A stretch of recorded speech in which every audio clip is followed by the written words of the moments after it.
Il reste beaucoup de choses à comprendre en coaching. Lorsque j'ai débuté, moi, à m'intéresser à ce sujet-là en 2002, il y avait très peu d'études empiriques. Là, je pouvais les compter sur les doigts de mes deux mains, des vraies études empiriques, c'est-à-dire où est-ce qu'on a, avec rigueur, pas simplement un sondage qu'on passe à des coachés qui ont fait une démarche dans les dernières années, mais on suit leur démarche du début à la fin, en posant des questions aux coachs, aux coachés. Il y a beaucoup à faire et je dirais que 12 ans plus tard, il y a encore beaucoup à faire, même si beaucoup de gens quand même ont commencé à s'intéresser de façon plus spécifique à certaines questions. Ce qui reste à faire, en fait, je dirais que c'est sortir de la notion de satisfaction. On rapporte beaucoup d'études de satisfaction du coaching. Les indices sont très élevés, mais encore. On dit beaucoup que le coaching a une méthodologie qui est orientée vers le transfert des apprentissages, c'est-à-dire qu'on travaille directement sur des enjeux professionnels.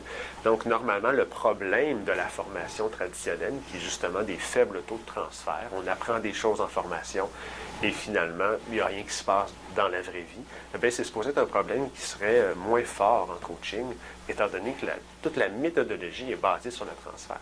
Pas beaucoup d'études qui mesurent le transfert en termes de comportement. Qu'est-ce que la personne faisait avant, qu'est-ce que la personne faisait après. Un autre enjeu, c'est que toute démarche de coaching est individualisée, personnalisée. Chacun a ses objectifs, chacun a un plan de développement qui correspond à ses propres enjeux. Et la méthodologie de recherche utilise souvent une approche, comme disent les Chinois, one size fits all, c'est-à-dire on passe un même outil, on veut voir l'évolution de nos 30 ou 35 coachs qu'on évalue sur les mêmes compétences, sur les mêmes habiletés. Ce qui ne fait pas nécessairement beaucoup de sens. Donc, quelque chose qu'il faudrait approfondir, ce sont des devis de recherche personnalisés, c'est-à-dire d'évaluer la progression de chaque coaché sur les compétences présentes dans son propre plan de développement.